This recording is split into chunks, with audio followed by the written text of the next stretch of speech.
Hi, welcome to another 3 True Scary Stories from Reddit.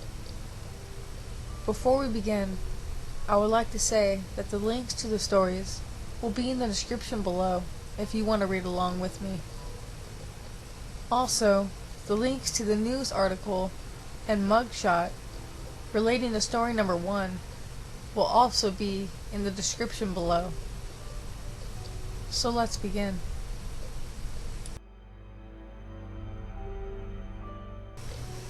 Number 1.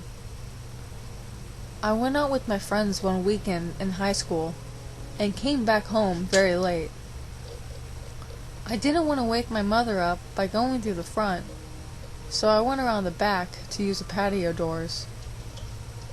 There's a separate 2-bedroom house in our backyard. This is where my older sister lives by herself. I stopped walking towards the patio doors when I passed her house and noticed all the lights in her house on and the front door wide open. I figured she was going out that night and was on her way out the door. I thought about saying hi, but then I realized something was off. It was dead silent, like the house was empty.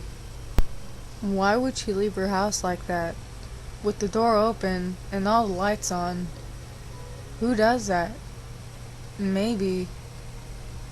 Of course, at 16, I liked to entertain the possibility of something exceptional happening whenever I had the opportunity, because it made life extraordinary. Every knock at the door could be a long-lost brother come home at last, and any package in the mail could contain a severed finger wrapped in a ransom note. I had, no doubt, an unfettered imagination. Into adolescence, I learned to not let it take over my life, especially in situations like this. But the silence was deafening, and all I can picture was a gloved hand struggling to stay cupped over my sister's mouth, a knife pressed to her throat. I kept every cell in my body absolutely still to better listen for movement, trying to drown out the symphony of crickets and other things preventing me from knowing what was going on. I reasoned that she probably left the house in a hurry, or was in the main house, until I heard a very defined creak and the floorboards break the silence. Half a minute later, I heard another. Whoever was just out of my view wasn't walking. They were sneaking, aware someone else was there. I stayed in the dark, avoiding the spotlight created by the light coming from the doorway. I pressed flat against the side of her house and peeked my head in through the doorway. I caught a glimpse of the figure moving into the other room just as I peeked in. I was now certain that someone was in the guest room, waiting for me to move. My rational voice suggested that it was one of her friends, drunk and in the mood to play games with the teenager's imagination. Knowing someone was hiding in the dark, in the room right next door, would terrify any rational human being. But I blamed the feeling of invincibility that comes with youthful naivete on why I decided to actually step into the house, believing that this was the big Hollywood role I was destined to play. I was the star in a slasher movie. I couldn't die because the filmgoers still wanted to see me running, hiding in closets, crying, unmasking the killer, and delivering a witty quip before blowing the killer up with 7 tons of TNT or something. So, even if it was dangerous, nothing was going to happen because it was happening to me. The floorboards were creaking louder, almost as if on purpose, as I snuck up to the guest room. Whoever was in this room knew I was there and coming for them. The guest room door was open and the lights were off. I can only see darkness and my own silhouette, sharp and black against the light coming into the guest room, The sight of myself, and how revealed I felt, seized my every inch. I shrunk, expecting to see the silvery glimmer of a knife in that unforgiving darkness. They knew where I was standing now, at least, I thought. I expected to die any second, so I didn't move. I just scanned the dimness and the frenzy, eyes maddeningly wide. In what was maybe 10 seconds standing in the doorway, paralyzed by the idea of someone staring back at me, hidden in the dark, I had felt an hour pass. Nothing had happened. All my blood was still accounted for, so it was my move. I didn't dare take my eyes off the dark, so I felt along the wall for the light switch. My hands shook so much that I almost laughed. I was so wrong for thinking all those slasher film victims were overreacting. You really do panic in the face of death and lose control over what you do. I have never felt so immersed in the unknown. I found a switch and flipped. I saw movement and closed my eyes, bracing myself, and then heard the whirling of the ceiling fan. The second I processed that it was the ceiling fan moving, I felt like the child that runs into his parents' room about seeing something under the bed. This situation was, almost too soon, something I could handle. Anybody who was in this room was hiding, scared of me, and, therefore, cowardly and not a match. Even better, I hoped, it could be someone playing a joke. I turned the light on. It was time to stop playing around. Nothing. Awesome. What the hell is wrong with me? I thought. But then I felt my knees go weak, thinking about the shutter closet. It was immediately to my left, and the shutter door was open so I couldn't see in it from the doorway. I took 2 steps forward, head turned. I see feet. He sees some part of my body, at least. There is another man in this room with me, and we are about to make eye contact, I thought. I didn't stop to think about how dangerous a person wearing sandals could actually be. My demand for closure prohibited it. His eyes were wide and watery from trying to see in the dark, just like mine. Like a mirror image, we both jumped and scanned each other's appearance, relaxing that the other one was, at the very least, a person. His arms were flat next to his sides, head tilted back, seized in fear, like I was. I assumed he wasn't a burglar. At least, he certainly wasn't dressed as one. He had on swimming trunks and a tank top, a towel around his neck, and flip-flops, which is why I probably stuck around, thinking it was my sister's friend or something. Unfortunately, in terms of my own prejudice, he sort of fit the bill statistically for the race that most burglars could be described as, which kept me tense the whole time through, even if he didn't look like he had intent to maim me.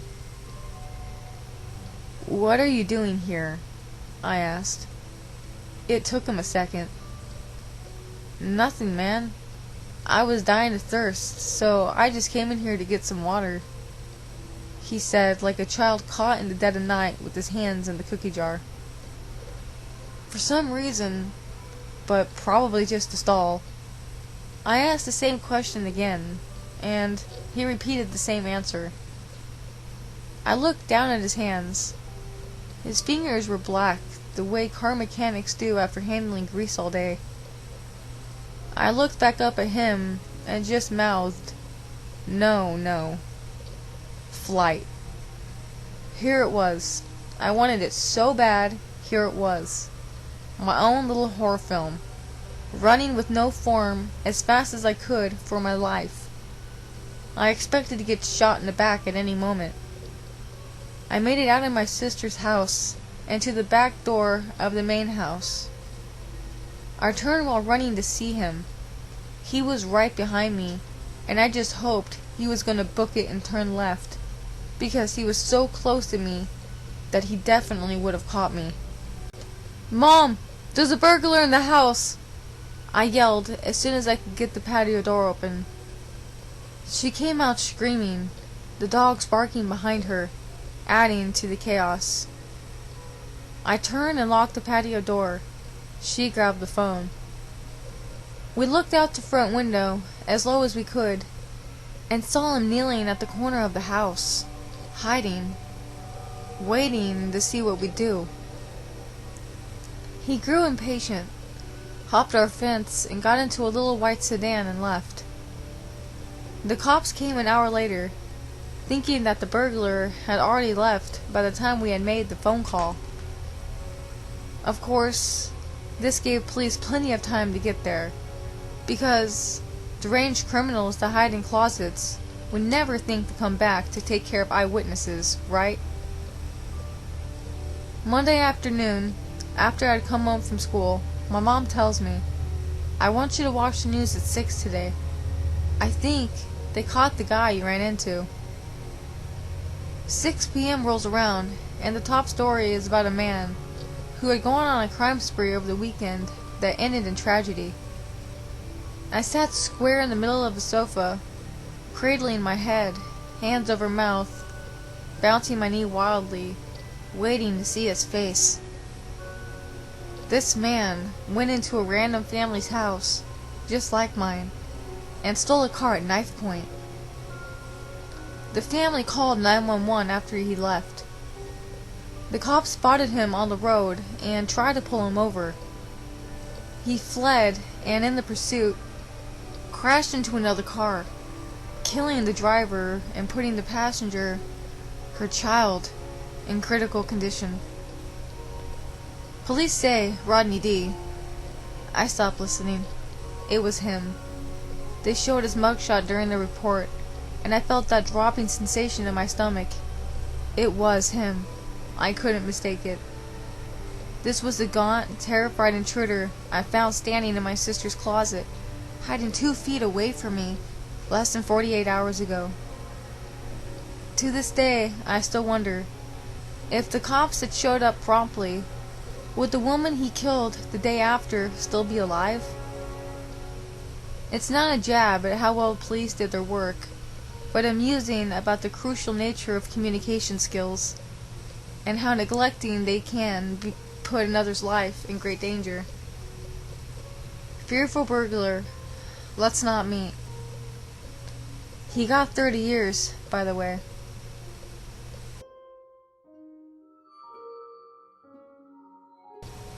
Number 2.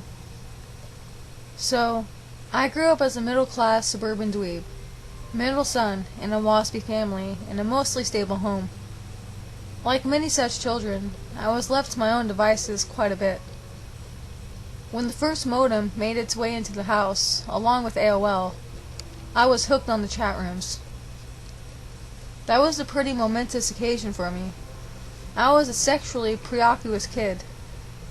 Before my teens, I was already desperate for sex, despite not knowing what that actually meant.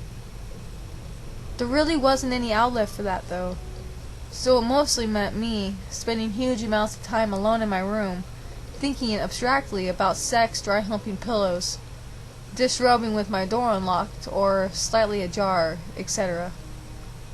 When chat rooms entered the equation, though, it gave me a wealth of people to talk about sex with, and I was basically addicted. I would lurk in sexually explicit chat rooms for hours on end. After years of being a lurker, casually observing the sexual discourse in the chat rooms, I started to participate. Being the internet, it was mostly men. I didn't consider myself gay or bisexual, but I was so sex-crazed that any sexual attention was a positive. And there was attention. Some curious boys like myself, but many young adults and older men. I began to have pretty lurid chats, leading to cybersex. This was the days before the proliferation of digital cameras, or even scanners, so it was strictly text. This went on for a little while in the generic hookup style chat rooms, and I started to actually get into it. I took a bold step and progressed to local rooms, which, after 10 o'clock or so, were all just a barrage of ASL anyways. I lived near a major city, so it was always hopping. I'd cyber with anyone who came my way. When they'd inevitably ask for my location, I'd give them a suburb 30 or 40 minutes away from where I really was. Until one day that I remember very clearly. I'd been cybering with one guy in his late teens, only a handful of years older than me, when he asked where I was. I lied and returned the question to him. He replied that he lived in the suburb that I actually lived in. I confessed my lie, saying that I lied to keep creepers away. He commended me on the clever idea. And so it got to be that I'd cyber with this guy every couple of days. He'd talk about phone sex, but I didn't want to have to call from my parents' line. Our cybersex sessions turned into discussions of what we would do if we met. He said he knew the perfect place we can play in his car, and asked where a safe spot would be to pick me up. I mentioned a park that was several blocks away. Things continued this way, strictly in the realm of fantasy, for a while. Eventually, though, I started to lose interest. I wouldn't sign on for weeks at a time, then months. Whenever I did, though, he was there, ready to pick up right where we left off. I was usually willing to oblige, because what harm was an idle fantasy? Years later, I'd all but forgotten the account. We didn't have AOL anymore, and I'd made a newer account on AIM. About 5 years after this had started, I was moving into my college dorm and setting up my new laptop when I remembered my old handle and signed back in. It had been years since I'd last signed on. Sure enough, who I am's me but my old friend. He asked what I'm up to, and I tell him I moved. "Aw, shucks," he replied. "We never did meet up." "Yeah," I said. "Bummer." "It's a shame that date didn't work out." "What date?" I asked. "We were gonna meet up at the Walgreens on your block, but you chickened out." "Oh, I don't think I remember that," I replied, racking my brain to recall such an event. There was, in fact, a Walgreens on my block, but it was relatively new. "Yeah, dude," he assured me. "We were gonna meet in the parking lot, but you drove away before I could talk to you." I assured him he was mistaken, as I hadn't spoken to him more than a time or two since I got my license. "No, man, for real. You were gonna meet me there in that black Ford Focus with the bike rack." He also mentioned a different, very unique feature of that car that I'll not mention as to not out myself. The room seemed to swim. I felt like I was falling backward. He correctly identified a car I was driving, but I hadn't ever told him about it. I had never even sent him a picture that included my face. I was sure I never set anything up. Was he deliberately fucking with me? Just trying to let me know that he'd found me? Or had the years since this had happened twisted the event in his mind? Had he convinced himself that his stalking me was a meeting we'd arranged? I blocked him and tried to forget about it. I wasn't living in the same town anymore, and even though his stalking prowess was apparently good, I was a significant distance away and a pretty athletic guy. If he ever found me again, I didn't have much to worry about. I'd nearly forgotten about this whole thing until the other day. This was over a decade ago at this point.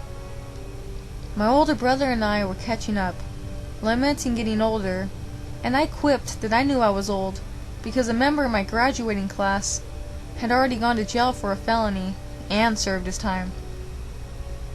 This led to a discussion of friends and classmates who had been arrested. He led with, "Remember Charles? I played football with him. He was arrested for sexing up kids he met on the internet. Crazy." I looked up the case. He'd been tried and convicted for a slew of sex crimes. He had apparently been using social sites like Zanga, MySpace, and Friendster to meet young boys. He'd blackmailed and assaulted some of them when they wanted to break it off. The more I read, the more I got a heavy feeling in my stomach. I googled his AIM handle. It wasn't terribly unique. There were similar named accounts on all sorts of sites, some of which were definitely not him. But one, deeper in the results, was an account on a rollerblading forum. Skimming this account's post, I was positive it was the same person I'd been chatting with. Clicking to the user profile/statistic page, the last login was precisely the day before my brother's friend was arrested. At this point, I have more questions than answers. Could it really have been him? If it was it random chance? Did he know me through my brother? Is that how he was able to put a face to the name? Was he waiting in my neighborhood on purpose? Or was it coincidence?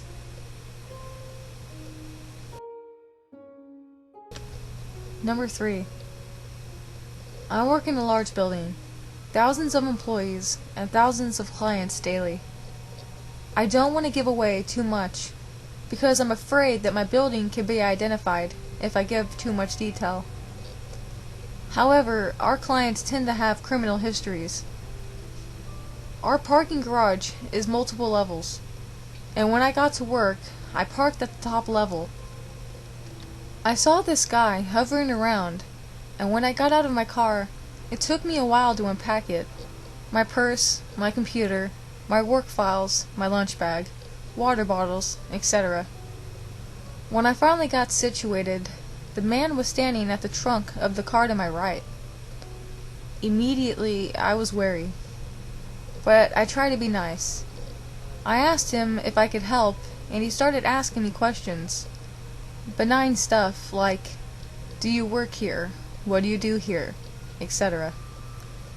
I answered it generically, and he followed me to the elevator, into the elevator, and when we hit the ground floor, he walked next to me as I headed for the employee entrance.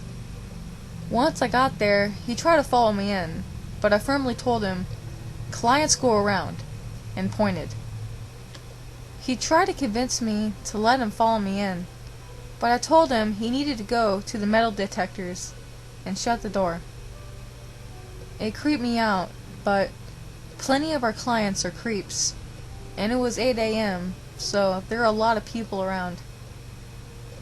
Around lunchtime, my husband wanted to meet up, so I decided I would eat the lunch I brought for dinner, since I was planning to work late. When I walked to my car, I took the stairs instead, and saw the same man hovering by my car. I wasn't sure what to do. I couldn't find any of the security guards, so I called my husband and asked him to pick me up. When I got back to the office an hour later, I saw this same man wandering around in front of my office. So this time, I went through a different employee entrance and went upstairs. My office is on the top floor, and so I watched him wander around the front of the office and then wandering through the parking garage area. I had enough by this point, so I paged security and watched as they stopped him, talked to him, and then just let him continue on. Flash forward to 5:30 p.m. I use a different route to get to my car so I can move it down to the first level, and I see that dude again as I walk back towards my office. He's talking to a security guard, so I run back to the building. At 9 p.m., when I'm getting ready to leave my office, I look out the window, see my car, and see the same man leaning against my trunk. I walk out with 3 of my coworkers, and we stop at security to walk us to our cars. The guy sees us and quickly walks away. I am pretty freaked out because this guy knows where I work and knows what I drive, and he spent the entire day hovering by my car or workplace. I was also really mad at security.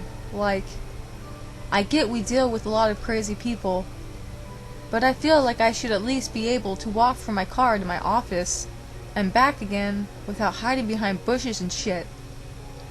I'm klutzy as fuck and fail at stealth. I told the people above me, but they don't give a shit. Apparently, I should have ensured there was a warm handoff to the party he was there to see. I was upset and told them that if he assaulted me, there would be a hot lawsuit.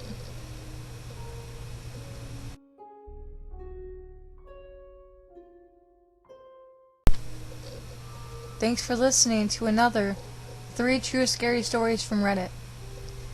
Remember, if you like this video, leave a thumbs up and subscribe for more dark stories.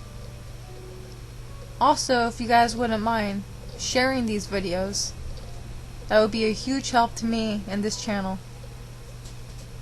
But until next time, have a great night everyone, and as always, stay safe.